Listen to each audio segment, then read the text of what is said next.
Whether it's getting started saving for your children's college education or you're looking to make a career change and go back to school, paying for education can be daunting these days. Fruit Ridge branch manager Tamara Bieber is here from SchoolsFirst Federal Credit Union with some tips to help make saving for education in its many forms a little easier to digest, because it can be a lot, Tamara. It can be a lot. Trust me, I know. You know. Yeah. It can absolutely be a lot. So yes.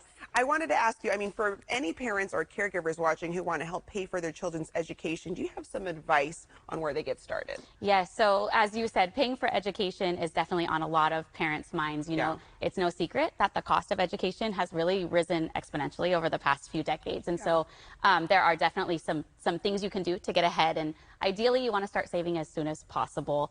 That's always going to be your best option. Start as soon as you're thinking about it. One thing that you can do today to start saving is to set up an automatic deposit into some type of savings account, whether that's a regular savings, some type of investment account. Kind of do that, set it and forget it, you know, have this money happen automatically through payroll deduction or an automatic transfer, and start early. Time really is your biggest asset. So as soon as you start thinking about it, start saving. Yeah, the earlier you do it, the more it's just going to grow. That's right. I like it. And what are some common saving approaches for education? You know, there are a lot of options out there, like we just spoke about, a regular savings type of account, but the most popular is a college 529 plan.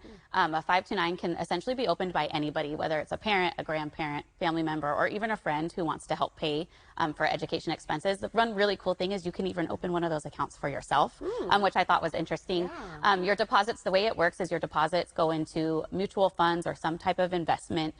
They grow tax deferred over time, and you can withdraw those funds tax free as long as you're taking that money out for some type of education expense. So that could be books, school supplies, tuition, room and board, all of those types of things. So it's a really great option.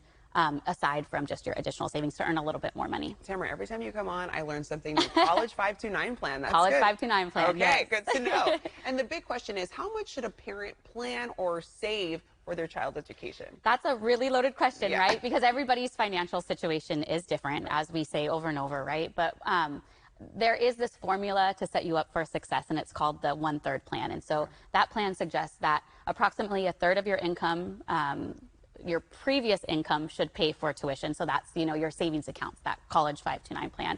1/3 comes from your current income, and 1/3 comes from future income, which is through student loans. So if you follow that formula, you should be set up to not be in too much debt, hopefully by the time, you know, your children go off to college. If you save, just an example, if you save $250 a month from the time your child is born to the time they are 18 and ready to go to school, you will have yielded over $80,000. But not everybody can do that. So it's really important that you do what you can, when you can, and kind of as often as you can. Like you said, every dollar you save now is less you have to borrow later, and it's much cheaper to save. Take it from me, somebody who's paying for student loans. It's much cheaper to save than to borrow. So. Yeah, I like how you broke that down too. $250 a month from when they're born to till they're 18. I mean, $80,000. That accrues. So if you can do that, do it. Yes.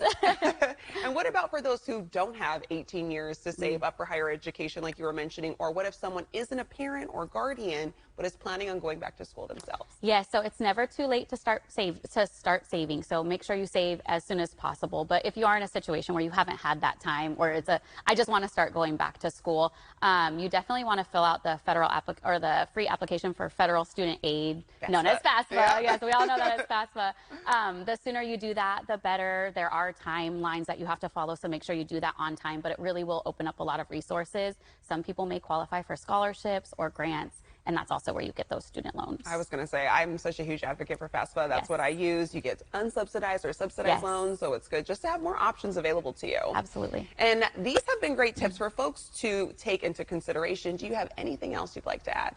You know, I think it's most important. I'm going to say it over and over. It's never too late to start saving, and no amount is too small. So I think sometimes we get discouraged thinking, you know, I don't really have a lot to put away, or I don't have a lot of time. It will help you no matter what you do. So definitely start saving as soon as you can, as much as you can.